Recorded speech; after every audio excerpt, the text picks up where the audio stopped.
এই মুহূর্তে দাঁড়িয়ে আছে ক্যামেরার সামনে এক অসহায় মেয়ে। আমরা শুনবো তারই জীবনের কাহিনী। আসসালামু আলাইকুম। ওয়ালাইকুম আসসালাম। আপু কেমন আছেন?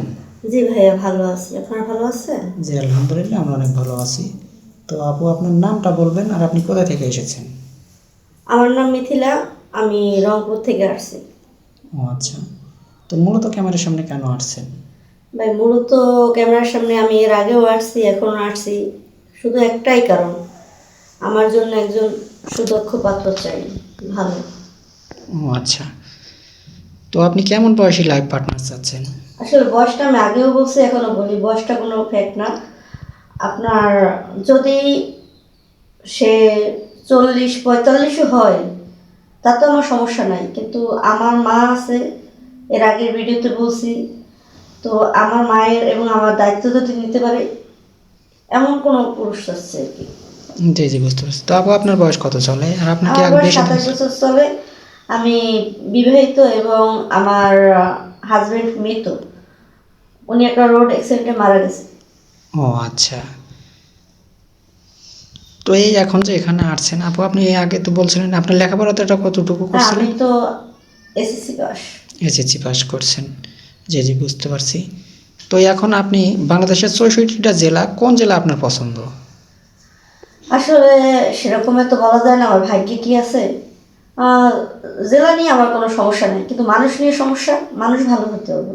জি জি, মনটা ভালো হতে হবে হ্যাঁ, আগে। মনটা ভালো হতে হবে। জি জি বুঝতে পারছি। তো আসলেও ভাইয়া দেখতে পাচ্ছেন যে মেয়েটা আসলেও অনেক সুন্দর, কিন্তু কপালটা খারাপ, তার স্বামীটা মারা গেছে। তো যাই হোক, এখন আপু আর একটা কথা হলো যে আপনি যেখানে আসলেন কার মাধ্যমে আসছিলেন এর আগে?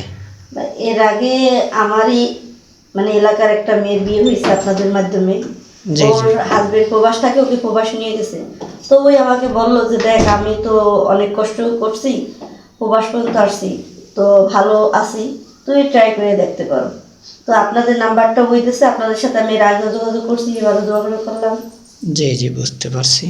আপনার তো ফোন নেই না? না, আমার ফোন নেই। ও আচ্ছা, তো আপনার সাথে যোগাযোগ করবে কিভাবে তাহলে? আপনাদের সাথে যোগাযোগ করুক। আপনারা যদি মনে করেন যে না, আপু যেরকমের চাচ্ছে বা আপুর ফ্যামিলি নেওয়ার মতো ভাইয়াটা আছে, সেরকম হইলেই হলো, আমাকে একটু আপনারা বলবেন কারেক্টলি। জি জি বুঝতে পারছি। তো যাই হোক, কারো জীবন কাহিনী তো 2-4-5 মিনিটে শেষ করা যায় না।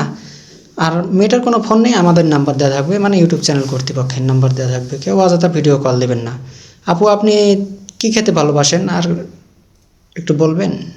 আসলে ভাই খাওয়া দাওয়া সেরকমের না, আমরা সাধারণত সাধারণ মানুষ, ভাত, 3 বেলা ভাত পাইলে আমাদের জন্য না। তো আপনি কেমন অর্থ সম্পদওয়ালা ছেলে চাচ্ছেন, মানে কোটিপতি, নাকি না, দুবেলা 2 মুঠো ভাত দিতে পারবে ডাল আসলে দিয়ে? আমি বলি, যেহেতু আমার মা আছে, আমি আছি, আমার ফ্যামিলিতে কেউ নেই, তো মা অসুস্থ, তো আমার আম্মুর দেখাশোনা এবং আমার একটু ভালোভাবে দেখাশোনা করার মতো লোকই দরকার।